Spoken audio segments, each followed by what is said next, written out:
Mohon dibantu. Saya masih tersesat ini. Di jurang yang dalam. Nama saya Agung.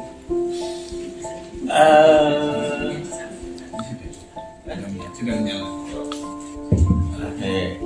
Apa lagi? Hobi. Hobi saya ngajar, pekerjaan seniman. Balik. Mungkin itu aja kenalannya. Bahayanya ketika sebuah karya seni lukis itu senimannya ngomong, maka jelas semuanya gitu. Dan ini sangat bahaya sebetulnya. Mestinya biarkan karya seni itu tetap terbungkus pada mitos. Sebab ketika seniman menjelaskan itu dengan sejelas-jelasnya, maka dia otomatis akan membuka semua mitos itu. Padahal seniman itu ketika membuat sebuah karya, dia adalah membuat mitos. Dan ketika dibuka, penonton itu akan jadi jelas gitu. Oh, ceritanya ini, maka kita tidak dimungkinkan lagi untuk mempunyai sebuah narasi yang lain. Seperti sudah dimulai oleh Pak Wiji, maka saya akan lebih membukanya hingga telanjang, hingga tulang sumsum. Di tulisan ini, tulisan Gus Fahmi Fakih sama Mas Rod, itu dua tulisan yang beda. Yang Fahmi menulis ketika mitos itu sudah terbentuk, jadi sudah dipajang. Ya, istilahnya menilainya sebagai surrealis. Tapi beda lagi dengan tulisan Pak Mas Rod. Dia lebih sedikit ke filosofinya, agak filosofi gitu, mempertanyakan pada ketuhanan. Dan saya menggabungkan ini keduanya, tapi lebih dalam lagi, lebih jauh sebelum manusia ada malah. Kita masih Homo sapiens, sangat jauh. Sebelum tulisan itu kan gambar dulu toh. Kita lihat kalau anak kecil semua sudah pernah PAUD ya, atau TK, itu pasti menuliskan, ya berupaya untuk menuju tulisan itu, dia membuat gambar dulu sambil lesan cerita gitu loh. Ini apa? Dia sambil menggambar. Berkembangnya waktu hingga muncul sebuah tulisan. Nah, sejarah tulisan itu juga begitu, sama. Awalnya gambar, ini sudah jadi gambar. Pak Luci menggabungkan itu. Kedua tadi ada tulisan kata, kemudian dia pecah lagi menjadi hanya alfabet. Nah, saya kembalikan lagi, agak loncat-loncat ya, kalian sambungkan sendiri.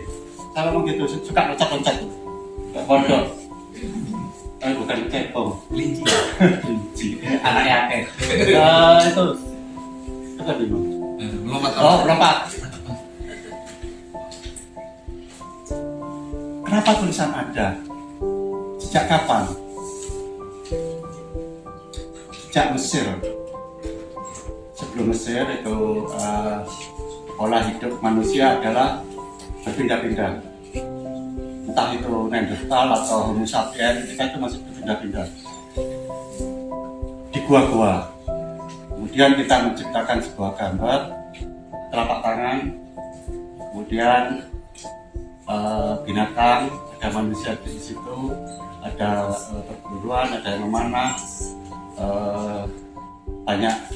Tapi jangan lupa ada sebuah karya di gua itu yang sangat sulit dijangkau, yang sangat gelap dan tidak ada cahaya sama sekali. Di gua paling dalam, cahaya tidak bisa tembus. Itu ada karya geometri. Biasanya berupa kotak-kotak atau bulat-bulat. Sekarang disebut sebagai abstrak. Itu adalah terletak pada gua yang dianggap sebagai tempat, itu adalah tempat ritual yang paling sakral. Jadi masa primitif itu sudah mengenal zat yang lebih gede, yang lebih berkuasa dari sesamanya. Kita membisik. Isi bensin. Ini waktu berapa jam? Oh, Jam. Menit ya. Kemudian perkembangan manusia itu masih berpindah-pindah. Kemudian dia mulai bercocok tanam, menetap. Nah, menetap ketika bercocok tanam akan timbul panen. Kemudian ketika dia sudah bisa untuk memenuhi kebutuhan makanan, dia tidak lagi berburu. Jadi manusia lebih lemah, gitu, ototnya lebih kecil karena dia tidak berburu loh. Nah, sebab dia cocok tanam ini, maka ada kelimpahan, gitu, kelimpahan bahan makanan. Ada yang panennya apa ya?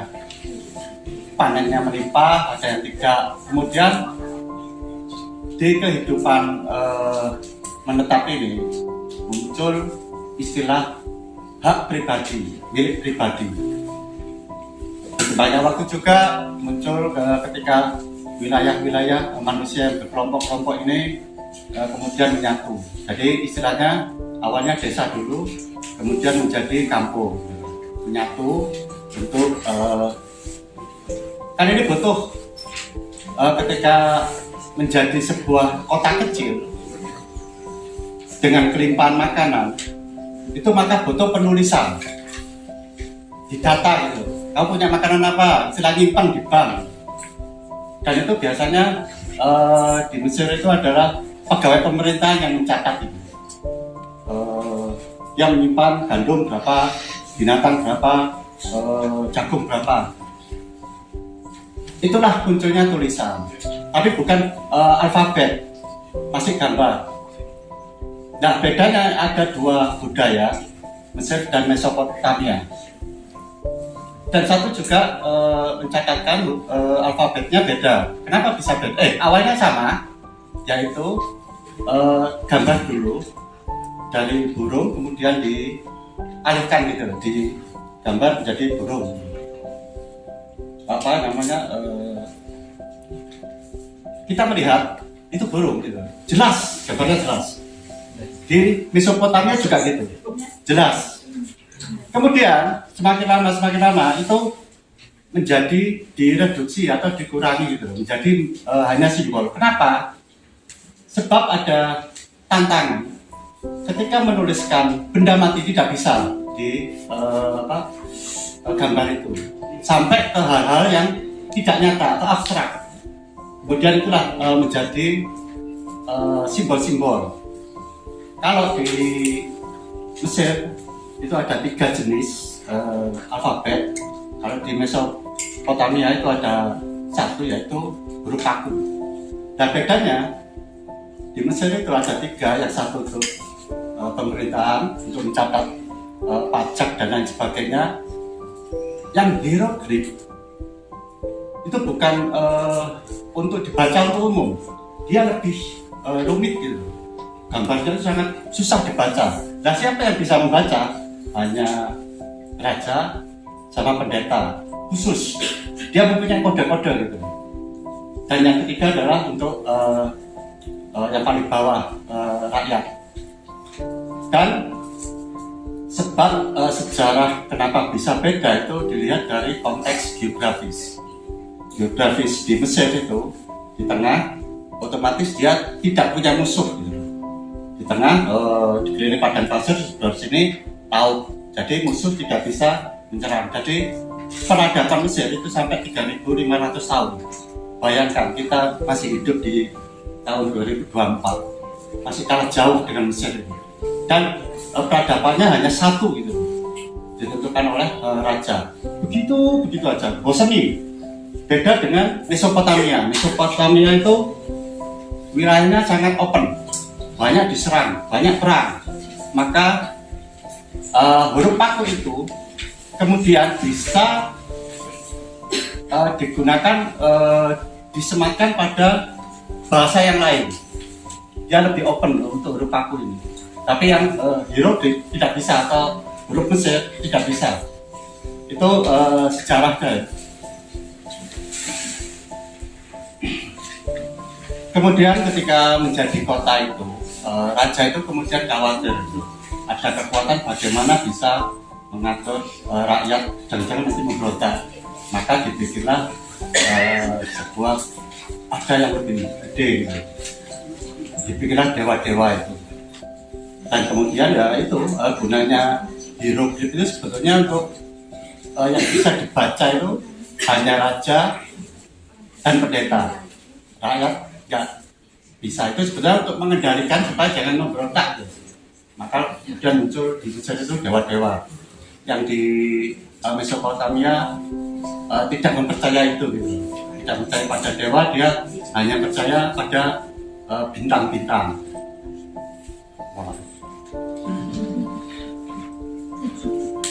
Coba kita gini. Kami kopi ya. Jangan enak kopi gitu, kakak. Apa mana sih ngomong kopi lu panitia, ngomong panitia, ngomong kopi. Kemudian dari situ apa sih? Kopi. Oh, kopi. Diputar kopi dong. Oke. Maju. Saya maju biar Agak sini nggak apa-apa nambah, mesra. buat teman-teman yang di depan Di sini nggak loh. maju Maju aja. sisa. Gak apa-apa. Nah nanti biar yang di belakang biar bisa dapat tempat. Saya nggak keraya. Ngerawu. Baik, saya lanjut. Di Mesir itu untuk menuliskan gambar tadi, istilahnya untuk dokumentasi ya, dokumentasi itu di kayak pelepah, kayak alang-alang gitu loh. Namanya papirus. Gelap, kemudian ditumbuk menjadi kertas. Itulah kenapa paper itu, bahasa Inggrisnya paper itu dari kata papirus. Alang-alang sebetulnya. Kemudian yang di Mesopotamia, sebab dia nggak punya tumbuhan alang-alang itu atau papirus itu, tapi banyak tanah liat, mereka membuat tablet kayak gini, masih lunak, kemudian di ditekan sama alat gitu loh, yang bentuknya kayak paku. Ya itu, jadi Mesir itu penemu kertas. Nah, Mesopotamia ini kan berat toh, bongkahan tanah liat kecil-kecil yang datar atau kotak itu. Mereka menyimpannya itu pada rak. Jadi Mesopotamia itu penemu perpustakaan pertama kali. Kalau Mesir kertasnya. Kemudian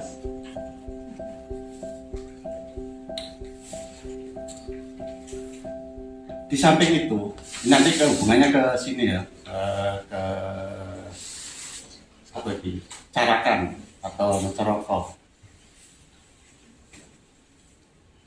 Budaya Mesopotamia ketika mendokumentasikan kekayaan raja, kemudian ada sebuah peristiwa yang penting gitu. Dia tidak hanya menuliskan di tablet-tablet tanah liat, dia juga menuliskan di batu-batu. Tebing-tebing dia pahat. Itu budaya Mesopotamia. Jadi sebetulnya sudah ribuan tahun sebelum Masehi itu sudah ada pahatan-pahatan. Itu intinya adalah kata kunci dari sini adalah tulisan itu adalah kode sebetulnya. kode-kode yang hieroglif itu supaya tidak diketahui oleh orang lain. Tapi ada satu lagi yang di Mesopotamia, kode ini, alfabet ini bisa digunakan oleh bahasa manapun sebetulnya. Kayak Latin, kita kan sudah menggunakan Latin loh, tidak menggunakan Jawa atau Arab loh. Padahal saya dulu SD bisa baca Jawa, Arab itu bisa, walaupun tidak pernah dipakai puluhan tahun. Terus ngeblank aku dulu, apa itu ya? Kalian kok kayak halal tok ya? Halal. Kemudian kita tidak tahu ini, silakan dikoreksi nanti. Kemarin sebetulnya ada Gus Fahmi ini. Kemarin sudah saya konfirmasi bacaan saya tentang huruf Jawa ini, yaitu ada kisah Aji Sapal. Siapa sih Aji Sapal itu? Ketika dia membuat 20 alfabet Donocoroko sampai Mogobotomo ini. Dikisahkan adalah dia adalah seorang pangeran yang berasal dari negeri di atas angin. Makanya itu di awan lah. Di mana itu? Negerinya adalah India. Asumsi saya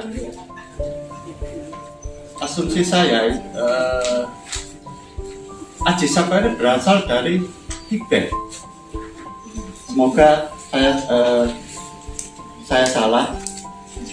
Maka itu ketika saya membaca Donocoroko, saya tidak taken for granted gitu, menerima ini apa adanya. Saya perlu mengkaji ini siapa dia. Sebab ketika disebutkan dia berasal dari India, kemudian Depan Kamulan. Tekan Kamulan, kemudian ada mitos dia banyak yang dihamparkan sampai ke Pulau Jawa itu, sepanjang Pulau Jawa. Siapakah pada zaman Majapahit dulu yang memakai sorban? Kalau bukan India atau Tibet itu. Kemudian saya curiga juga ketika dikisahkan ada nama Dora dan Sebodo. Siapa dia? Yang satu kan artinya apa? Dora itu tipu daya, Sebodo ketetapan. Ini kan dua sifat atau peran yang beda gitu. Saya sih bukan melihat dia sebagai sosok figur, tapi sebuah sifat gitu. Simbol ini, makna ini yang dipakai ini. Aji Sapal pun saya mengasumsikan ini siapa ini, makna ini. Nah, kemudian huruf Carakat ini itu sangat mempengaruhi ketika Islam masuk. Maka untuk mengelabui kolonial dibuatlah sebuah pegon. Itu sebetulnya mengadaptasi Jawa yang diarabkan. Kemarin saya tanya Gus Fahmi, itu apa? Betul, pegon itu sebetulnya kode, itu bahasa kode. Ternyata Gus Fahmi mengafirmasi itu. Memang pada saat itu ketika ulama ini hendak kirim kabar ke mana, Demak atau kemana, itu harus supaya nggak dibaca oleh kolonial dengan kode. Jadi sebetulnya tulisan Arab tapi sebetulnya Jawa. Itu kemudian dia mengkonfirmasi ketika sebuah kisah Bamarijan ketika Gunung Merapi itu batuk-batuk, dia pasti nembang. Tapi tembangnya itu kata Gus Fahmi itu tembang kacar. Ketika didengarkan kok kayak ayat Al-Quran. Jadi masih ke bawah hingga sekarang tembang-tembang itu sebetulnya ayat-ayat. Jadi disembunyikan kode-kode. Jadi kok ada kesamaan dengan masa lalu, masa Mesir, masa Mesopotamia dan lain sebagainya. Nah, kembali ke sini. Saya tahu ini tugas siapa. Saya berupaya untuk menggali ini tentang alfabet yang ada di Jawa ini, kenapa bentuknya selalu melengkung? Apakah budaya kita, budaya Nusantara ini yang tidak ada bentuk-bentuk tajam, makanya banyak hiasan kita itu yang diadaptasi oleh apa saya? Bukan paus, apa ya? Pokoknya ada gaya dekoratif, dia akan melengkung-lengkung kayak tanaman-tanaman itu sebetulnya diambil dari kita gitu loh. Saya lupa, oke nggak? Ini kopi. Pak, diaduk dulu, Pak. Oh, jadul. Jadi apa tuh kocak?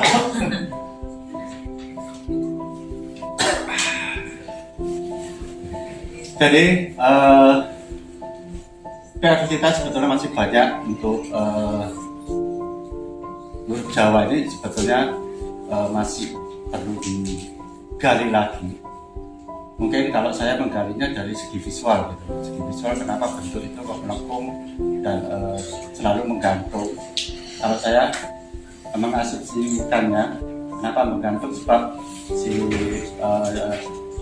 kayaknya kita ada hubungannya dengan Tibet. Tibet itu kan sebuah tempat yang berada di atas awan kayak Dieng. Kemudian oke lah ketika Pak Wiji melukiskan di atas awan ini, tapi yang sangat perlu digali sama dia adalah bentuk-bentuk lengkung itu. Bentuk-bentuk lengkung itu kemana gitu, arahnya kemana. Terus mestinya ada sebuah apa ya, Dora sama Sebodonya ini masih belum kelihatan, sifat-sifat di visualnya ini masih belum kelihatan. Dora Sebodonya, kemudian apa ya, enggak, saya sedang lagi tolong dibantu Pak.